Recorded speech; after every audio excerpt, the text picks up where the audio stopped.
please take your seats? Madam Clerk, please call the roll. Mr. President.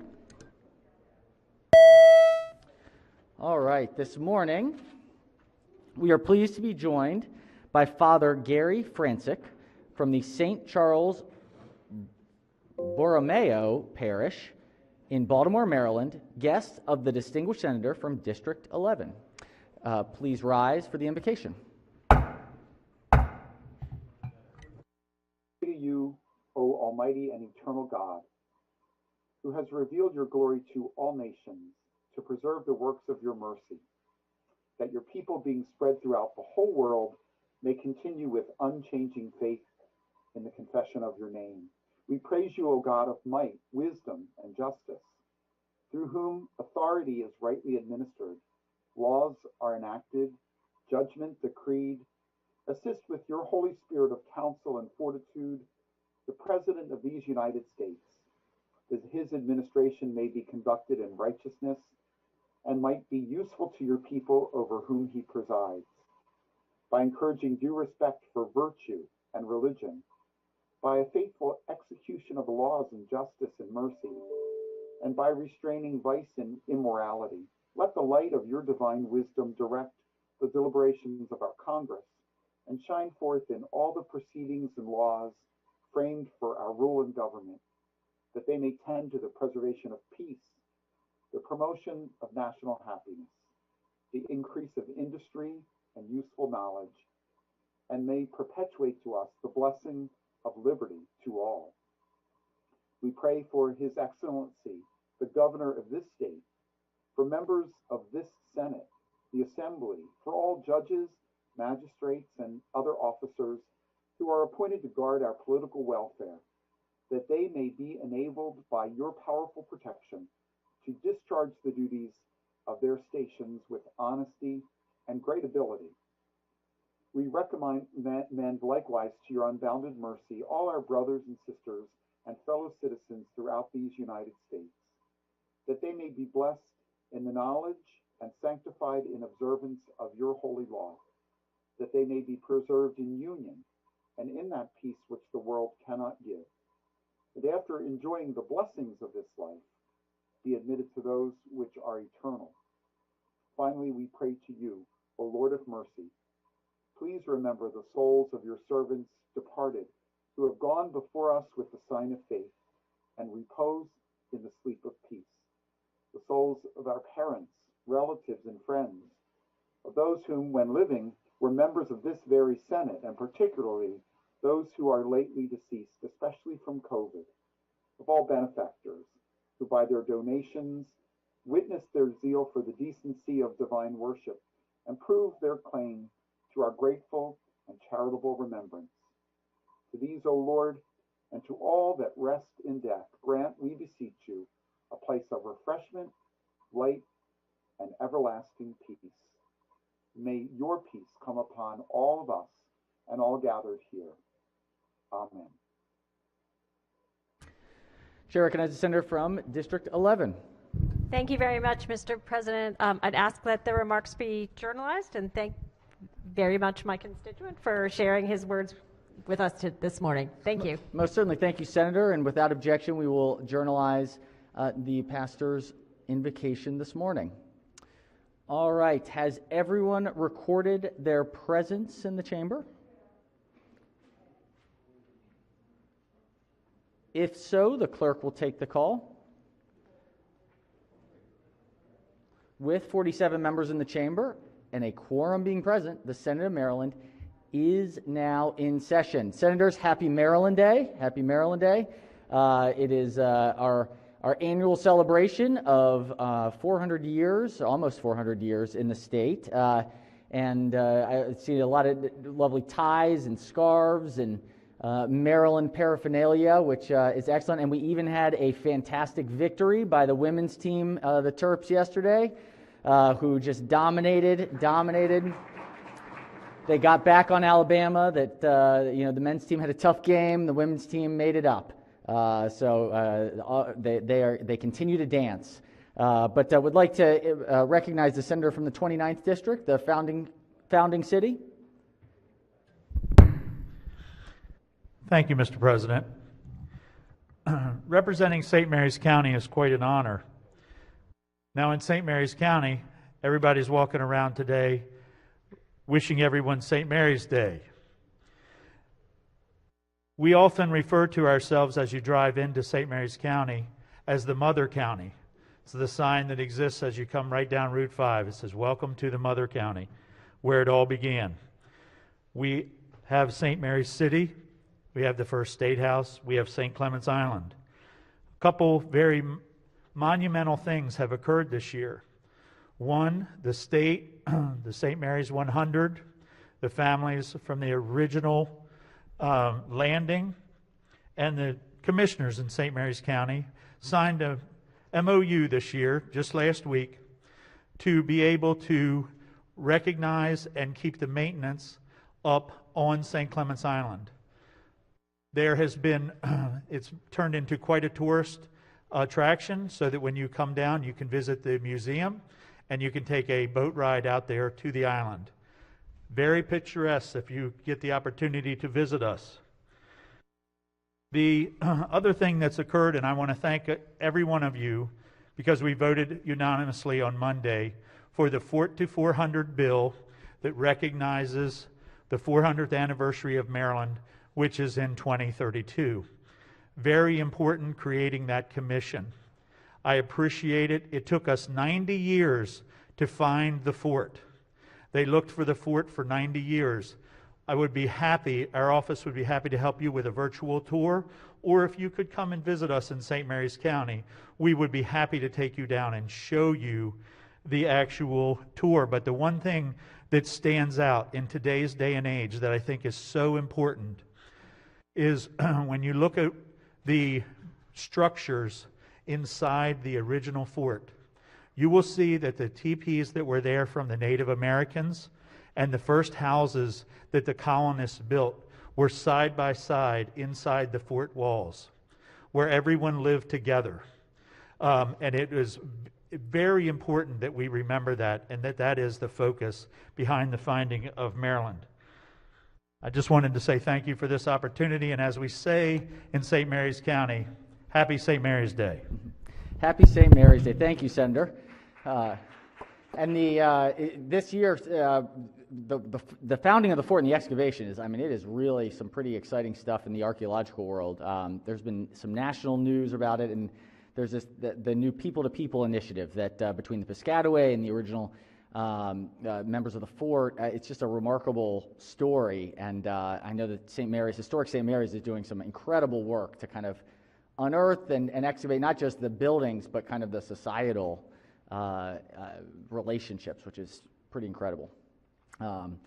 So we thank our founding city and celebrate. Yes, Chair recognizes the co-chair of the Protocol Committee. Thank you very much, Ms.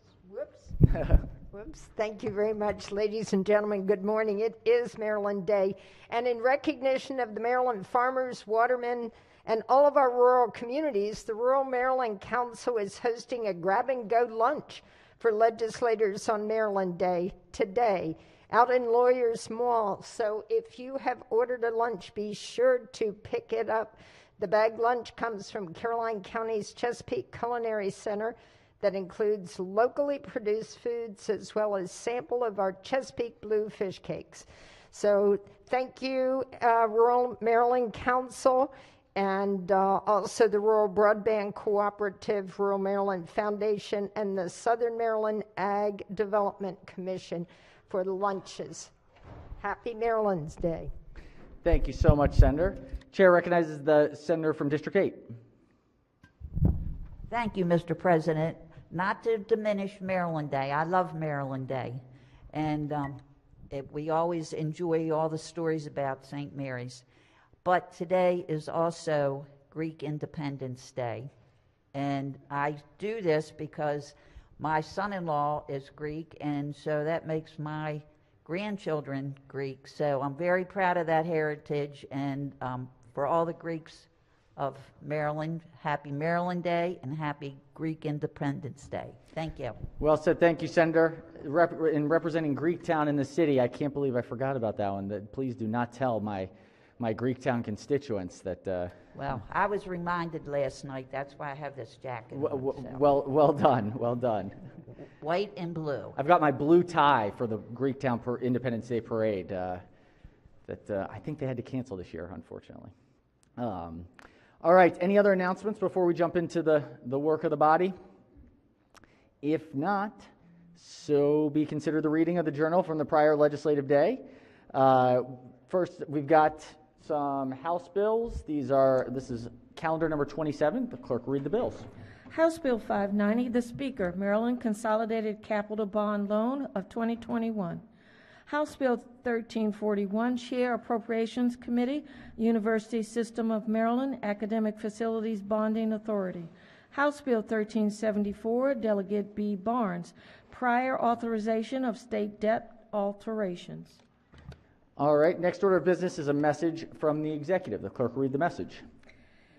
Dear President Ferguson, in accordance with Article 2, Chapter 13 of the Constitution of Maryland, I am pleased to submit the following appointment nomination for confirmation by the Maryland State Senate. Washington County Commissioner Charles A. Burkett, Jr., new appointment to serve until the general election of November 2022. This individual brings exceptional knowledge and ability to the office for which he has been nominated. I am confident he will provide the strength of experience and leadership to instill confidence among our citizens and ensure we succeed in our goals for Marylanders. I look forward to your approval of this nominee. Sincerely, Lawrence J. Hogan, Jr., Governor. Message having been read, we will journalize the governor's message and refer the nomination to the Committee on Executive Nominations. Senators, before we move forward, we've got to go back a bit. Chair would like to recognize the chair of the Capital Subcommittee. Thank you, Mr. President. If we could suspend the rules for that last calendar, which is all the House capital budgets, and move those bills directly to budget and tax, it would be appreciated. All right, Senators, the Senators move to waive the rules to bypass the Rules Committee in order to send the capital budget and related capital budget pieces of legislation directly to the Committee of Jurisdiction. Believe that Rules Committee Chairperson is fully on board with this. Are there any objections to the Senator's motion to waive the rules to send directly to committee? Seeing none, without objection, so ordered, the bills will be moved to the standing committees directly. All right, let's jump into our second reader calendars. We have the report on the Committee of Finance. This is calendar 26. Clerk will read the bill. Senate Bill 469, Senator Washington, Maryland Medical Assistance Program, Applied Behavior Analysis Services Reimbursement, favorable with 2 amendments. Thank you, Mr. President. Yes, Chair recognizes Chair of the Committee is the floor leader. Senate Bill 469 prohibits the Maryland Department of Health from conditioning reimbursement of applied behavior analysis services provided to Medicaid recipients under the early and periodic screening, diagnosis, and treatment benefit on the presence or the availability of the parent or caregiver in the setting where the services are provided. Amendment 1 makes a change to the purpose paragraph. Amendment 2 authorizes the Medicaid program to establish reasonable standards for the involvement of a parent or caregiver relating to the provision of applied behavioral analysis services. It requires the department to adopt regulation to implement the bill and changes the effective date of the bill to June 1, 2021. There was no opposition. As amended, the bill has no fiscal impact. I move the amendments and the adoption of the favorable committee report. Floor leader moves to the adoption of the 2 committee amendments and the favorable committee report. Question first on the amendments. Any discussion? If not, all in favor of the amendment say aye. Opposed, nay. The ayes have it. The 2 committee amendments are adopted. Question now on the favorable committee report is amended. Any discussion? If not, all in favor of the report say aye. Opposed, nay. The ayes have it. The favorable committee report as amended is adopted. Are there any further amendments to the bill or its title? Seeing none, Senate Bill 469 is hereby ordered printed for third reader. We next have the report on the Committee on Education, Health, and Environmental Affairs, calendar 31. Clerk will read the bill. House Bill 1372, the Speaker, Blueprint for Maryland's Future Revisions, favorable with 2 amendments. This is an emergency bill. Chair recognizes the Chair of Education, Health, and Environmental Affairs as the floor leader. Thank you, Mr. President, members of the Senate. House Bill 1372 is the Blueprint 2.0, sometimes referred to. It does two things, essentially. It corrects some of the changes that were precipitated by the governor's veto of the blueprint, which is now Chapter 36 of 2021. So it changes some of the years and some of the calculations to adjust for the year delay in a number of the pieces of the bill. And secondly, it addresses the COVID pandemic and the effect it's had on our children K through 12 across the state. It includes direction, policy, and money for summer school for 21-22, tutoring for next school year, and a number of other items and accountability measures to ensure that the money is spent appropriately and we have outcomes which are clear and that we can use for further implementation of the bill later on. Mr. President, there are two amendments. I'm going to take a minute to go over them. First one is technical, and the second one obviously is substantive, and they're about 10 or 12 points. The first one say that some of these funds are to supplement and not supplant existing funding for educational technology. And it's important to note there's federal money coming to the LEAs, the local education systems, as well as additional state money. The governor put some funding into the bill as well. So again, we want to account for both pots of money. It makes modifications to the maintenance of effort. It was pegged to year 2022, and we want to shift it to 2023. Excess funds for community schools, besides paying for the coordinator and the needs assessment, if there's extra money, we want to make sure that it goes to the direct health services for the children of that school. Additionally, because the number of community schools has grown, $100,000 extra dollars were added to the state office for training and for additional staff. There is incentive to the appointing officials for the timely appointment of the oversight or the nominating committee for the oversight board. There are technical corrections to the provision on pre-K. The AIB and the State Department of Education must work together to contract the adequacy study for the career and college readiness standards. And then a couple more points. Advanced placement for CTE courses must now be included because our AP courses for advanced for CTE, not just other core academic classes. We have language on virtual schools to make sure they are of high quality and meet national standards. We also link together the Perkins Act and the Blueprint for Maryland Future so they are complementary to each other and reinforce each other. The summer school programs. First of all, for 21, we ensure that meals are available through the Department of Agriculture for the students for summer 2021. We also say that transportation should be offered to those students who otherwise couldn't participate in the program. And also rising kindergarten students who were affected by the pandemic are also eligible to participate in the summer school program. For the tutoring, we set very high standards of accountability. We require a pre-test, a post-test, and the results of the value added for all the students who get the tutoring is to be disaggregated by geography, race, and a number of other categories, so we can see what works. We're looking at the outcomes. We want to be able to replicate them. We modify reporting requirements, call for a couple of additional reports, and certain evaluation of virtual school and its impact. So, Mr. President, I would move the two committee amendments and the favorable committee report. Floor leader moves for the adoption of the two committee amendments and the favorable committee report. Questions on the amendments? Any discussion? If not, all in favor of the amendment say aye. Opposed, nay. The ayes have it. The two committee amendments are adopted. Question now is on the favorable committee report as amended. Any discussion? If not, all in favor of the report say aye. Opposed, nay. The ayes have it. The favorable committee report as amended is adopted. Are there any further amendments to the bill or its title? Seeing none, House Bill 1372 is hereby ordered passed for third reader. We've got now, let's do judicial proceedings. We've got calendar number 24. Clerk will read the first bill. Senate Bill 187, Senator SYDNOR, Criminal Procedure, Forensic Genetic Genealogical DNA Analysis, Searching, Regulation, and Oversight, favorable with 2 amendments. Chair recognizes the sponsor of the bill as the floor leader.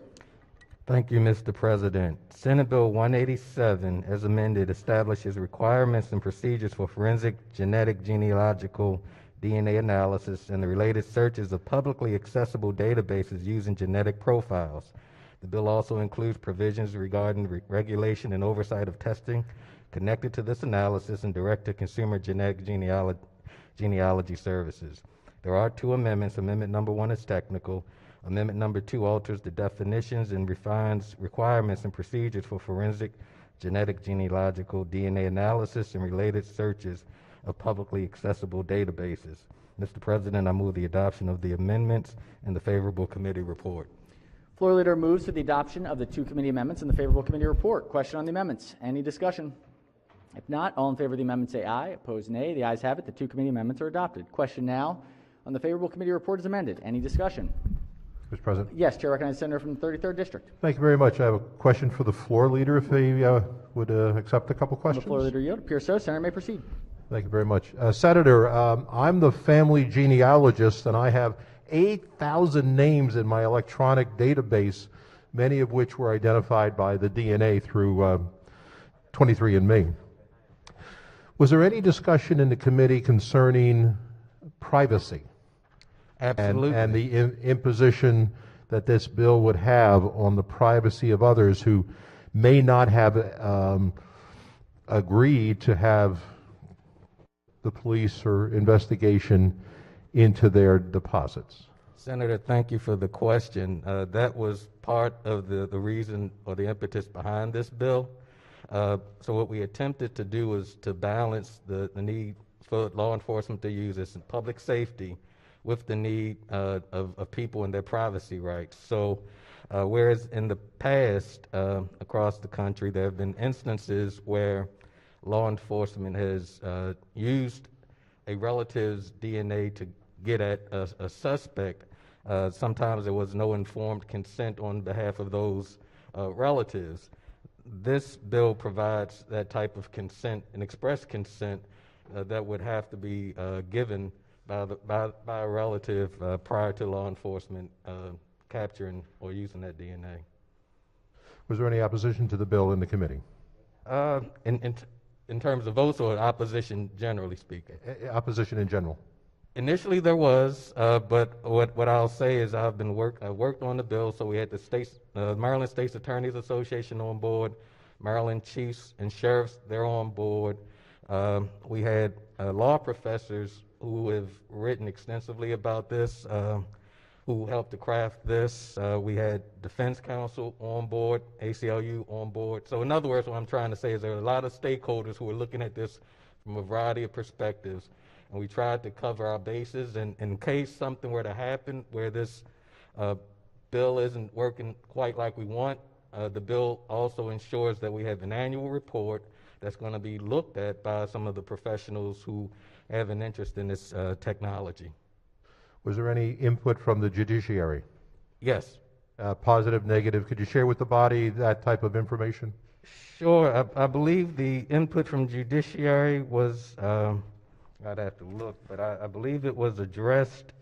One piece that may not have been addressed was their membership on this particular committee that I just noted. Thank you very much, Mr. But I would say that all of the amendments and things that a variety of the stakeholders had, it was all incorporated in this bill. Thank you very much, Mr. President. Thank you for your interest. Thank you, Senators. All right. Any further discussion on this? There was, again, another fascinating podcast on the use of the 23andMe and cold cases. Fascinating. This is like the new world order. The world is changing. What was that other one that we had? The genetic counselors? Or what? Yeah, fascinating. In any case, on the report, any further discussion? If not, all in favor of the report say aye. Opposed, nay. The ayes have it. The favorable committee report as amended is adopted. Are there any further amendments to the bill or its title? Seeing none, Senate Bill 187 is hereby ordered printed for third reader. Clerk will read the next bill. Senate Bill 331, Senator Lee, adoption, access to birth and adoption records and search, contact and reunion services, favorable. Chair recognizes the sponsor of the bill as the floor leader. Thank you, Mr. President. This bill authorizes adoptees and biological parents to access birth certificates and adoption records under specified circumstances, regardless of when the adoption occurred. The bill repeals the right of an adoptee or biological parent to file with the State Director of Social Services a disclosure veto prohibiting disclosure of specified information about the adoptee or biological parent in birth or adoption records. Instead, the bill authorizes an adoptee or biological parent to file a contact preference form stating a preference regarding contact with the adoptee or biological parents as well as specified relatives. Finally, the bill alters certain age requirements for individuals utilizing the Adoption Search, Contact, and Reunion Services program within the Social Service Administration. There are no committee amendments. Mr. President, we urge moving the committee report favorable. Floor leader moves to the adoption of the favorable committee report. Chair recognizes Senator from Montgomery County, 17th District. Thank you very much, Mr. President. If the sponsor of the bill could yield. Will the floor leader yield? Appears Of so. course. Senator may proceed. Thank you. So it appears that this bill does a few different things, some of which make sense to me and some of which don't.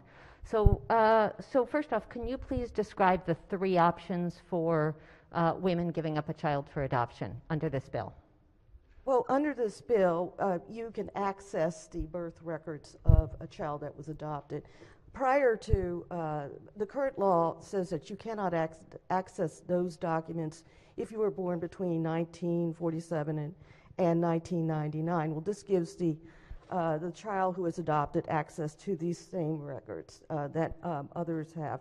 This bill just creates equal birth certificate rights for all Marylanders, and no other group other than adoptees does the government give a permanent right of parents to seal the vital records of that child when they become of age. It also changes from 21 to 18. Yes, I saw that. When they can access that by a biological parent or adoptee. Right. And I saw that a parent giving a child up for adoption does have the right to check, I do not wish to be contacted. Yes, that's correct. There's called preference contact form that they attach onto the birth certificate. So my concern, and if you could confirm this, is that it's not prospective. It is retrospective as well as prospective. That's correct, because then anyone born and who was adopted can have access to their birth certificate records. So I understand the concept of that. My concern is that sometimes situations are hard when a woman is giving a child up for adoption. It could be that the child was a result of rape or incest. It could be that it's a situation where her family isn't aware of her pregnancy, that it's a hidden secret, that she has a new family, a new spouse that isn't aware that she had a child, maybe as a teenager, and suddenly all that is thrown open to the public, and she gets contacted by someone. Is there anything that I just said that's incorrect? Well, Senator, we discussed it at length during the committee.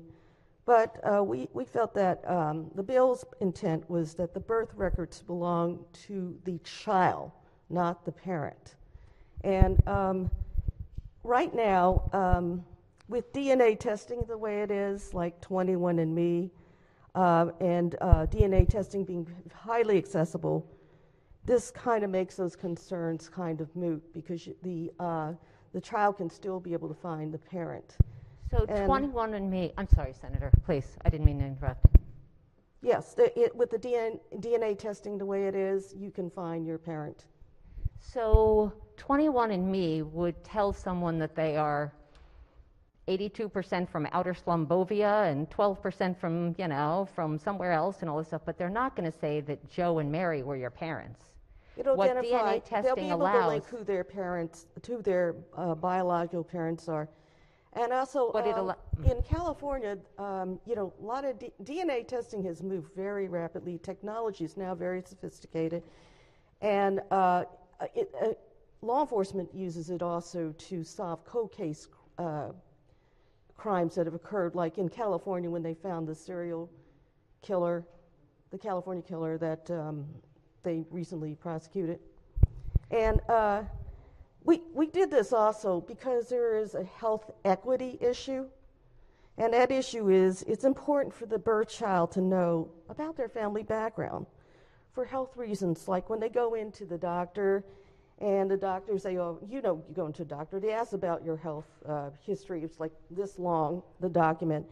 And someone wants to know proactively, perhaps maybe their family has some kind of terrible disease, or they have a predisposition to a disease.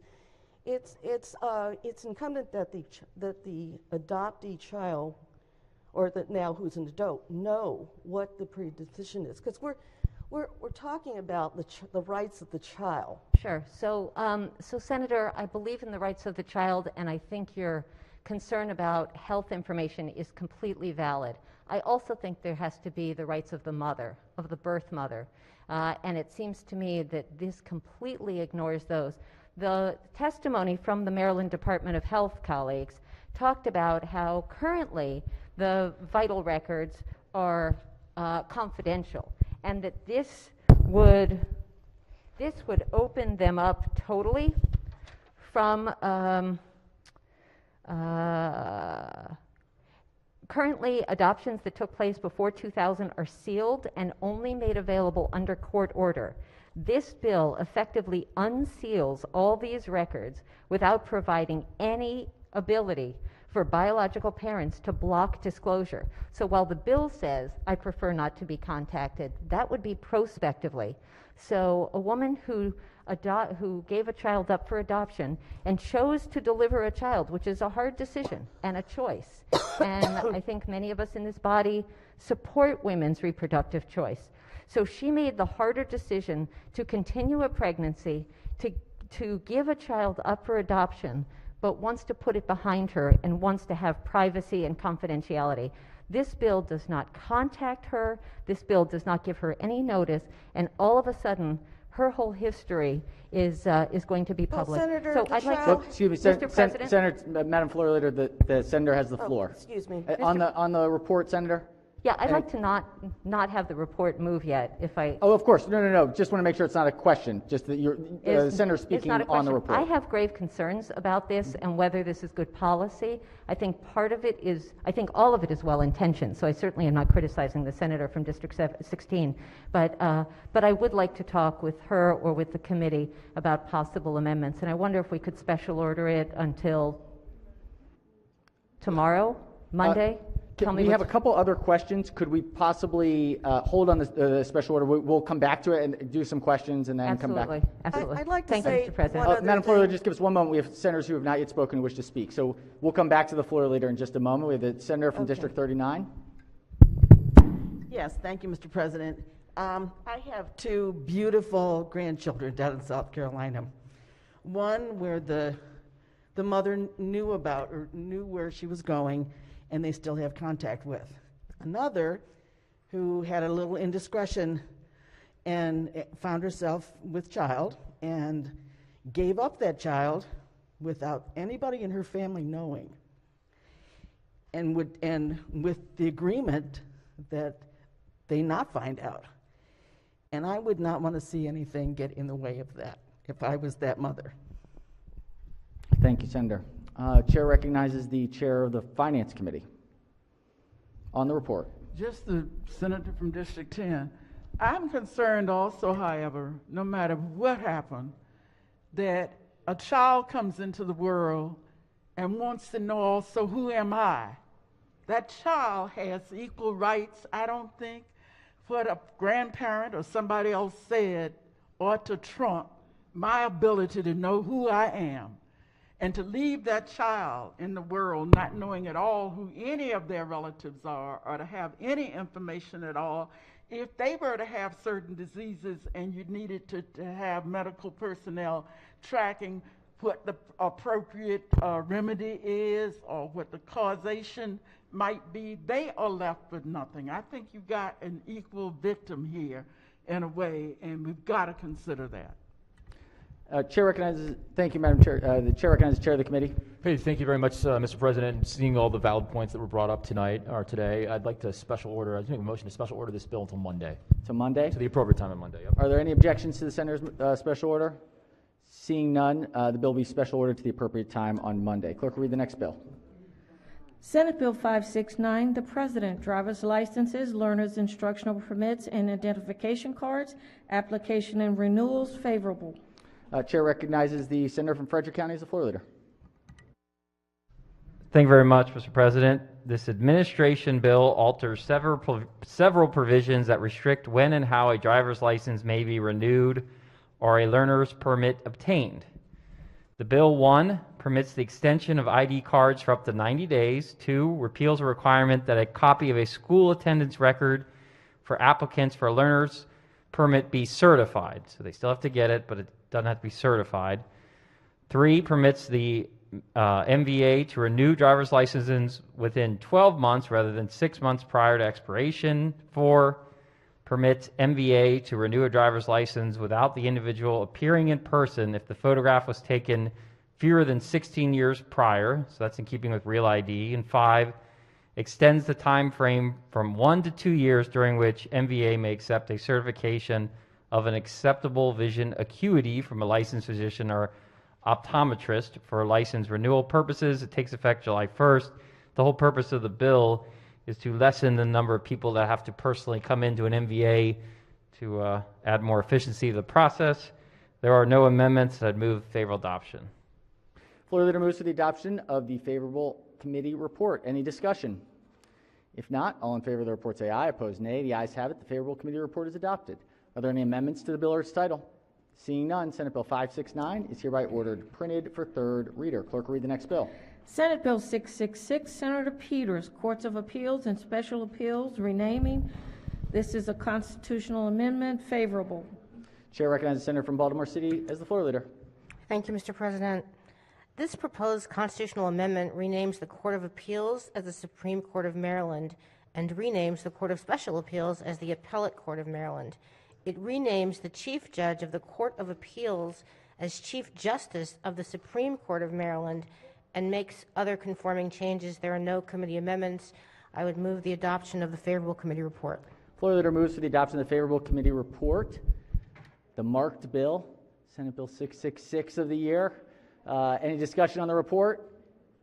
If not, all in favor of the report say aye. Opposed, nay. The ayes have it. The favorable committee report is adopted. Are there any further amendments to the bill or its title? Seeing none, Senate Bill 666 is hereby ordered printed for third reader. Clerk will read the next bill.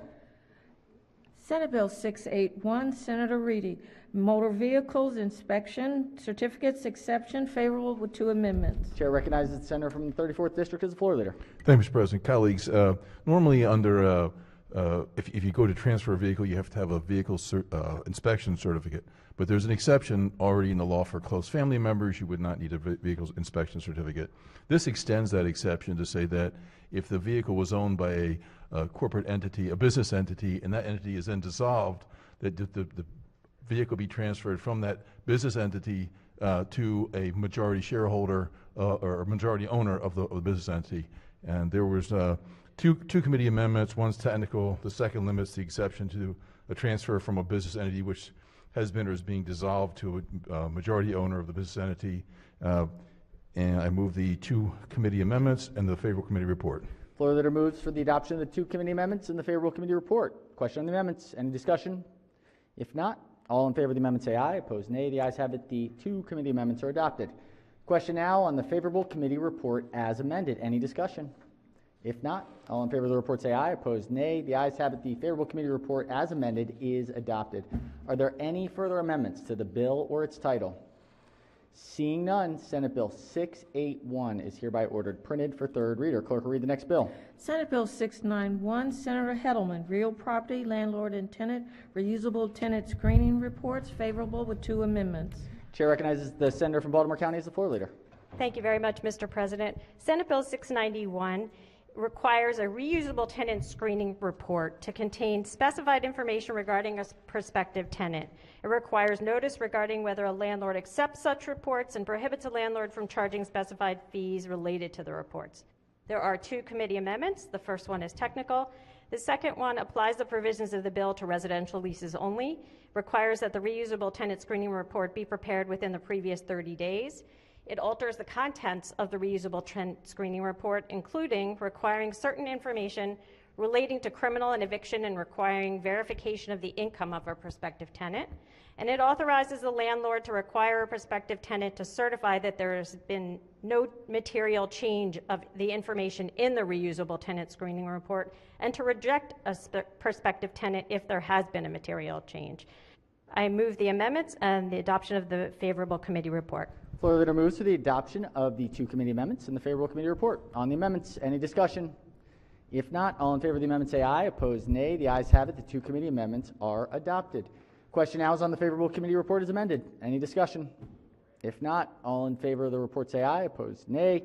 The ayes have it. The favorable committee report as amended is adopted. Are there any further amendments to the bill or its title?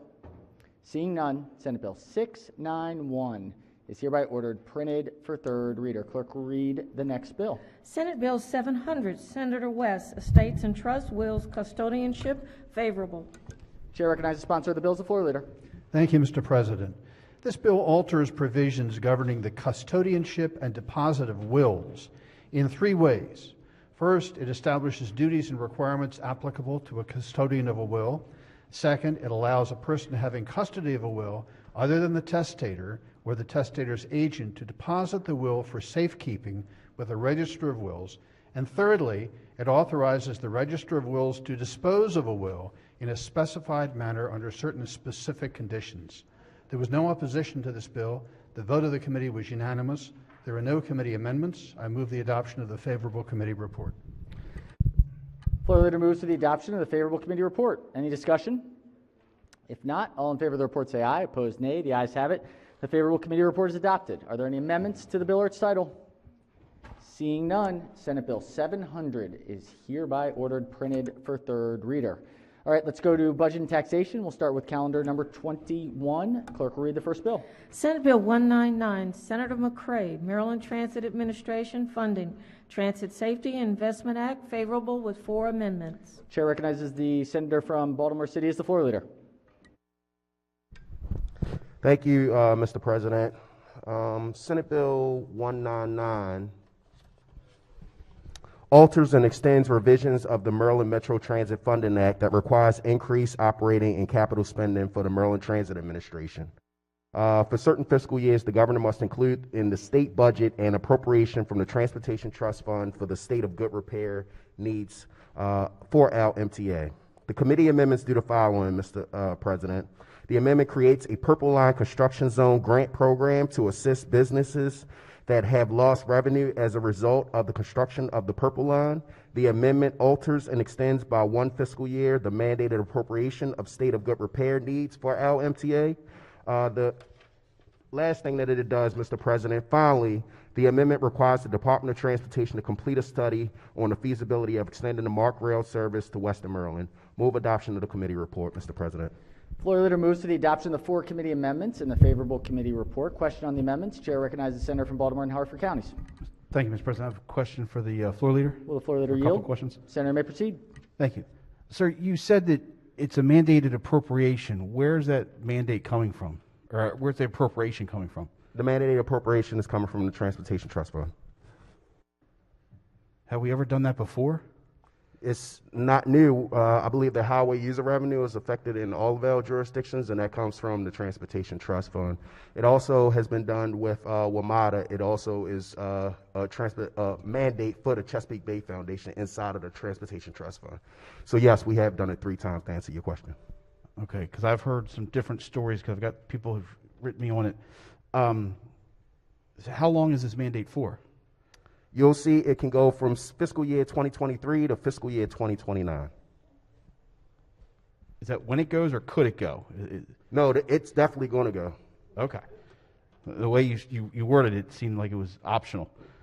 So when we've done this before, you know, in our committee on finance, we've dealt with MTAG and issues with that. And every time we try to change it, they always come back, the department comes back and says, you can't do it. It's going to mess with the ratepayer or the contract with the bonds. You're going to mess all that up.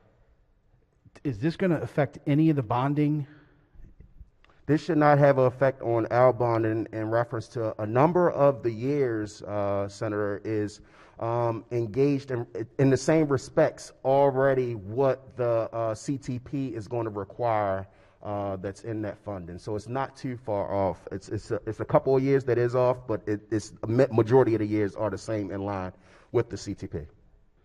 All right. And I guess my last question is, looking at on the economy, we know we're in a great economic time, but I think a recession's slowly coming, going to hit, unfortunately, it appears soon, hopefully not.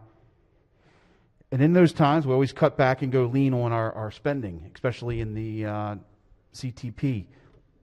This won't allow for any deviation from that, correct? So we'll be stuck if we hit a recession and we're in a tough times or even a disaster to move this money, correct? This is a mandated appropriation, but let me be clear, as in the previous answer that I gave, that this is, majority of those years are in line with what the CTP is already at. Okay. Mr. President, can I ask bill and amendments lie over under the rules so I can look at a little more, get some more questions answered? Yeah, the Senator's motion is in order. The bill and the amendment will lie over under the rules. Thank you. All right. We've got another Budget and Tax Committee, a big one. This is calendar 22. Clerk will read the bills. The bill. Oh, wait. We don't have the other one. I'm sorry. We have one more. We have 22. I'm sorry. I misordered them. Another bill on 21. I do. Oh, I mean on 22. We have another one. So we'll do the first bill on calendar 22. And now we're going to do the second bill. Nope. This is the first bill on calendar 22. All right, I'm sorry. 172, you cross off the That's okay. Senate Bill 172, Senator Hayes, Maryland Health Equity Resource Act, favorable with 3 amendments. Chair recognizes the Senator for Prince George's as the floor leader. Thank you, Mr. President. Senate Bill 172, as amended, establishes a process for designation of health equity resource committees, which are meant to target state resources to specific areas of the state to reduce health disparities. They'll also improve health outcomes, access to primary care, promote prevention services, and reduce healthcare costs and hospital admissions and readmissions. The bill also establishes a Health Equity Resource Community Advisory Committee and a Health Equity Resource Community Reserve Fund.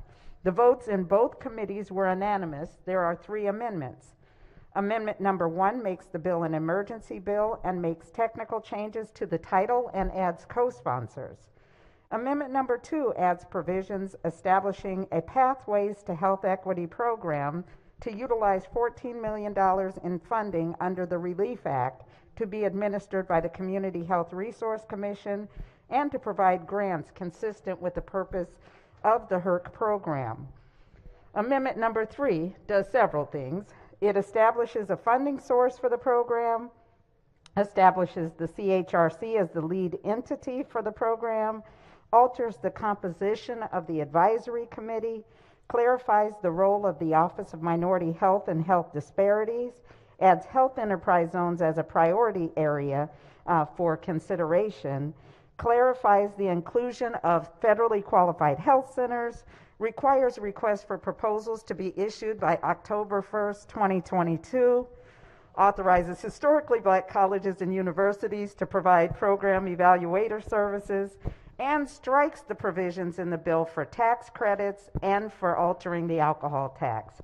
Mr. President, I move the adoption of the amendment and the favorable committee report. Floor leader moves to the adoption of the 3 committee amendments and the favorable committee report. Question on the 3 amendments. Chair recognizes the senator from the 34th district on the amendments. Yeah, thank you, Mr. President. I'm looking at in this on let's see.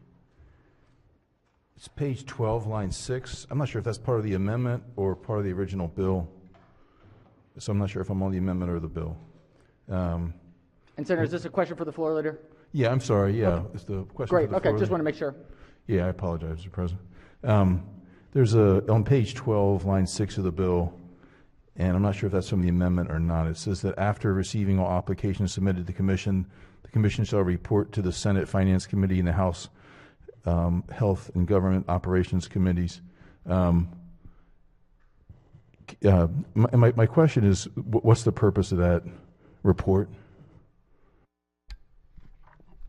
The committees, just one second, the committees are attempting to make sure that we are aware of the community, health equity community resource provisions and the allocations of resources and the communities that they go to, if I'm looking at the correct, if you're looking at the committee reprint. It was on the reprint, yes. Yeah. It's What page again was that, Senator? Page 12, line 6. 12.6.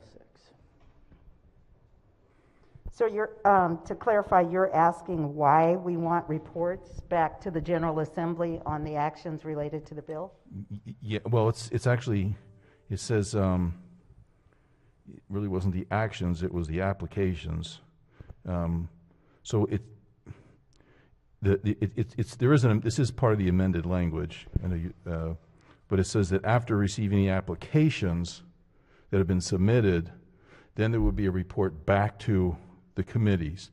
It's not after the applicant was selected, it's after receiving the applications that are submitted, then there'll be a report back. Yes, there are probably in other sections of the bill other provisions related to reporting. Mm-hmm. There were several discussions in the committee regarding the geographic locations and wanting to make sure that there were certainly making sure that different geographic locations were aware of the availability of the funding and the applications so that communities that need resources are applying. So right. that information will help the committees to monitor that. Gotcha. But the way it's written, it appears as though, I mean, in the application process, you would apply to the commission, and then the commission will award or accept whatever, and award the funds.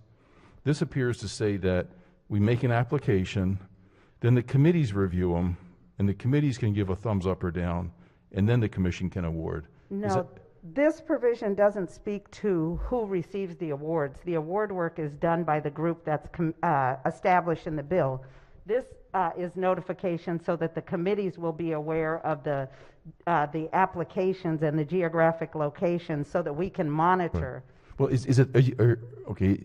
The intent is to know where they were awarded, or who submitted an application, because some applications won't be accepted, right? Correct. So the intent is to say who got the awards, not to involve the committee in the application process. Is that correct? The committee is not engaged in the application process. Okay. The committee is receiving a report that identifies the applicants and the geographic Gotcha. location from Okay. which they applied.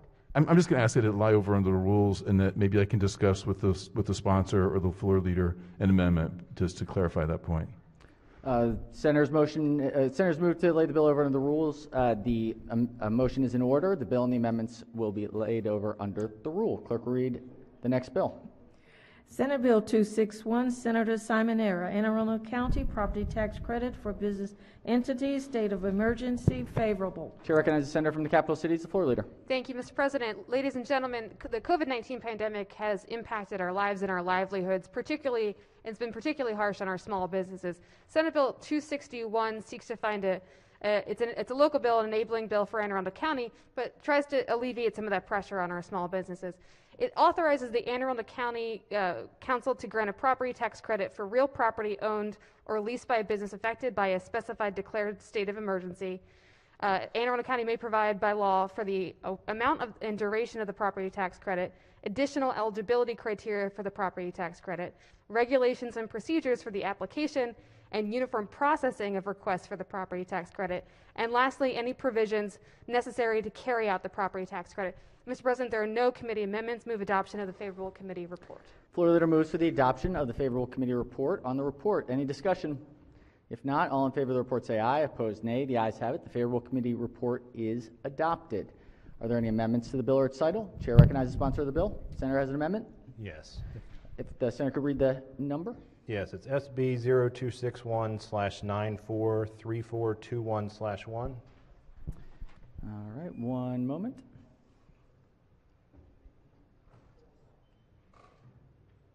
Senator may proceed. Yes, I miss giving this amendment to the committee, and I know a good flogging's going to happen here soon. But anyway, this passed unanimously. This amendment was on our discussion, and it just simply clarifies that it also applies to personal property, and I believe it's a friendly amendment. Thank you.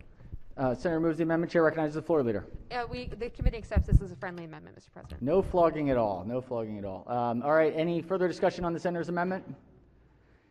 Seeing none, all in favor of the amendment say aye. Opposed, nay. The ayes have it. The amendment is adopted. Are there any further amendments to the bill or its title? Seeing none, Senate Bill 261 is hereby ordered printed for third reader. All right. Let's do a quorum call before third reading. Mr. President.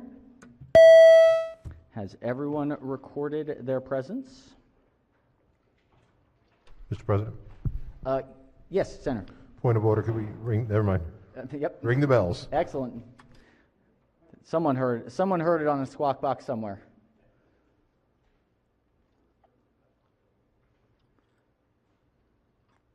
And the clerk will take the call.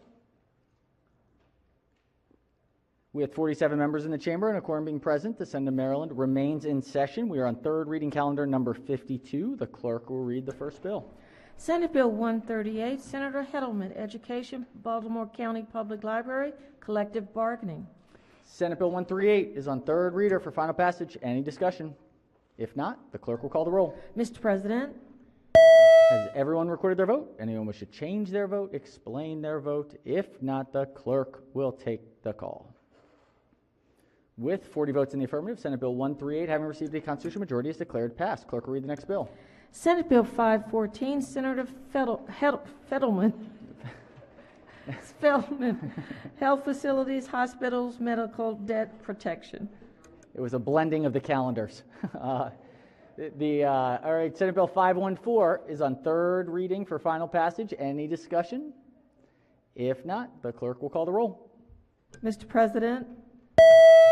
Has everyone recorded their vote? Anyone wish to change their vote, explain their vote? Very briefly, Chair, in explaining his vote, just wants to thank again the committee. This was a hard issue, took a lot of complex work, and just appreciate the work that was put into this one. Clerk will take the call. With 47 votes in the affirmative, Senate Bill 514, having received a constitutional majority, is declared passed. Here is the big calendar that I was looking for. This is calendar number 2 of third reading bills, House bills. Clerk will read the first bill. House Bill 588, the Speaker, Budget Bill, Fiscal Year 2022. All right, Senators, House Bill 588, the budget for fiscal year 22, is on third reader for final passage. Chair recognizes the chair of the committee. Thank you, Mr. President. I have a couple small cleanup amendments. Yes, Senator has an amendment. Appropriate time? Okay, the first one is 653427/1. All right, Senator, give us one moment.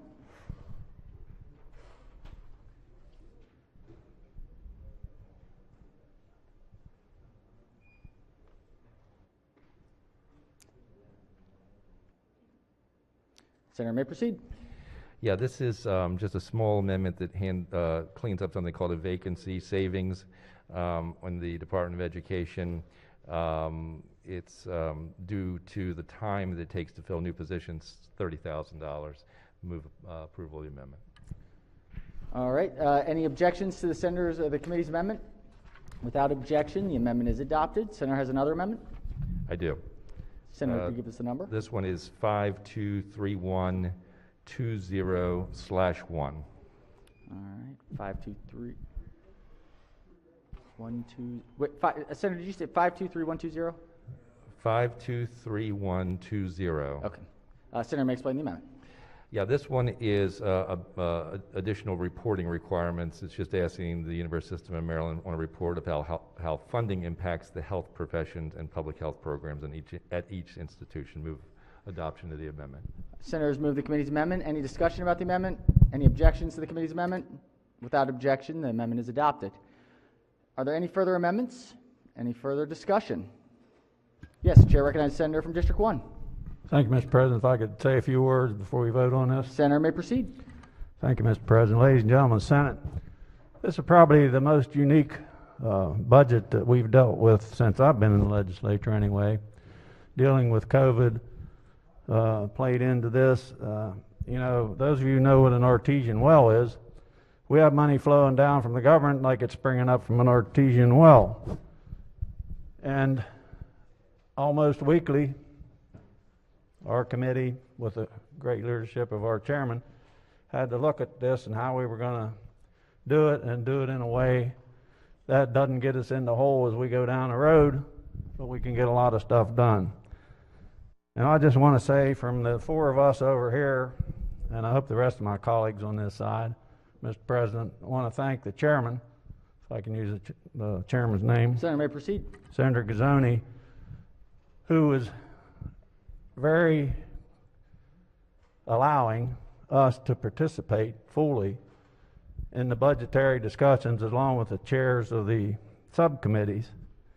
And you know, this is the way things should work, where you have some unity across, even though you don't agree on everything, you get your point of view in.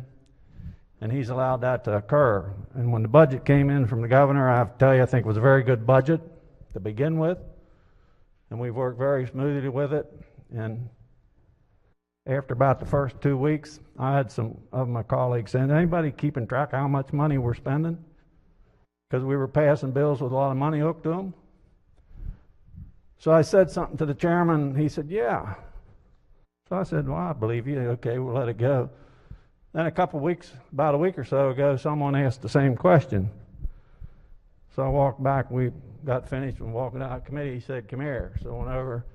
I said, you keeping track of all this? He said, yeah. So he said, look here. He had all these papers laid out on his desk with all the bills, bill numbers, how much money, where it was going, how much we were spending. So yes, he did keep track of that. So we're keeping in line with our spending. And I want to thank you, Chairman Gazzoni, for allowing us to participate in the outstanding job you did this year with the budget. Thank you, Mr. President. Thank you, Senator. We appreciate the committee's ranking members' comments. Thank you very much. Any further discussion on the yes, Chair recognizes the Chair of the committee.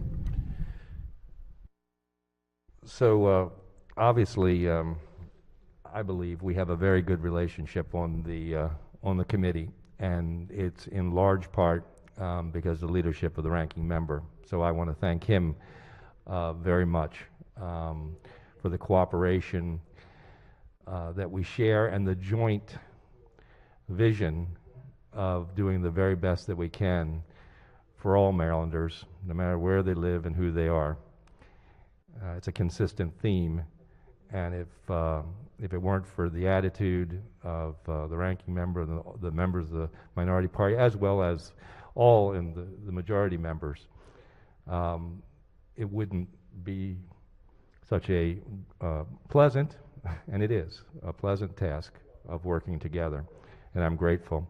I also want to thank all the staff because they have provided incredible support. The staff of the committee, the staff at DLS, our personal staffs. It would not be possible. The level of complexity this year is kind of stunning, really. I know I always say that the budget can't be looked at as a single year. If there ever was a time when money was coming in from the federal government and the puts and takes, I mean, we really are looking at, this is the 22 budget, but there's money that came in on 21, 22, 23, and it may even affect 24.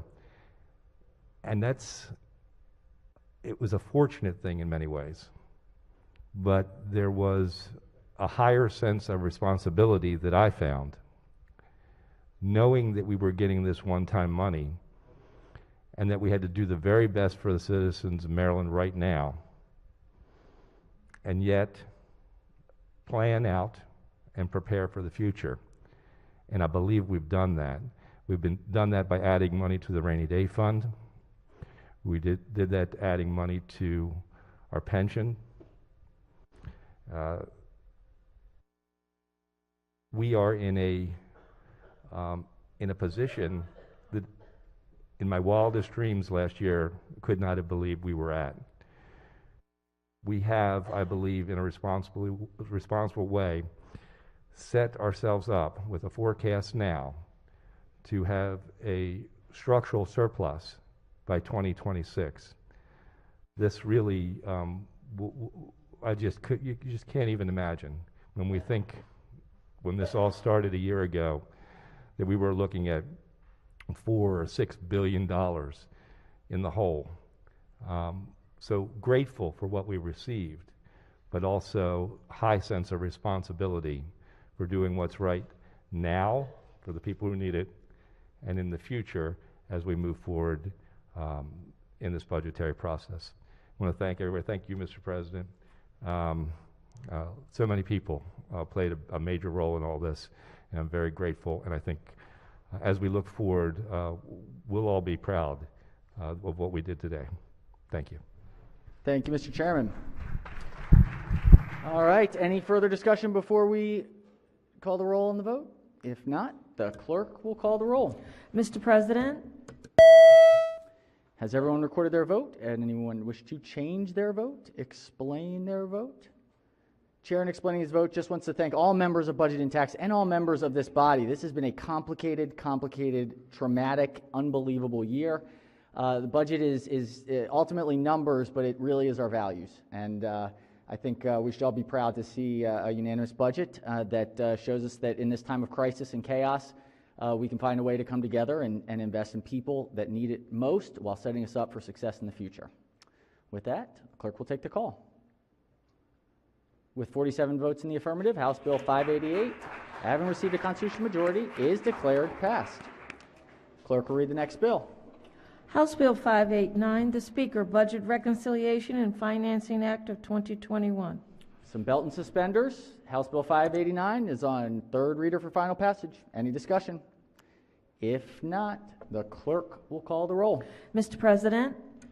Has everyone recorded their vote? Anyone wish to change their vote, explain their vote? If not, the clerk will take the call. With 47 votes in the affirmative, House Bill 589, having received a constitutional majority, is declared passed. All right, Senators, the desk is clear. The desk is clear. Committees I know have been working. We're definitely going to be having an expedited pace here, probably starting tomorrow, Monday, Tuesday. So schedule for next week, we'll be doing a Monday evening schedule, 7 p.m.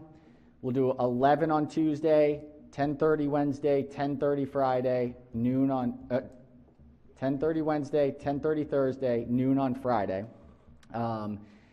If we need to do a second session in the evenings on any of those nights, we will let members know as quickly as possible. Things are going to be very dynamic here in these last 19 days, so we're on good pace. We were in second gear. We're about to move it into third. So, any other announcements before? We got a committee announcements. Chair recognizes the Chair of Finance. Thank you, Mr. President. Finance will meet at 1 p.m. For one major bill hearing that will probably take us a half hour, HB 102 on unemployment insurance revisions.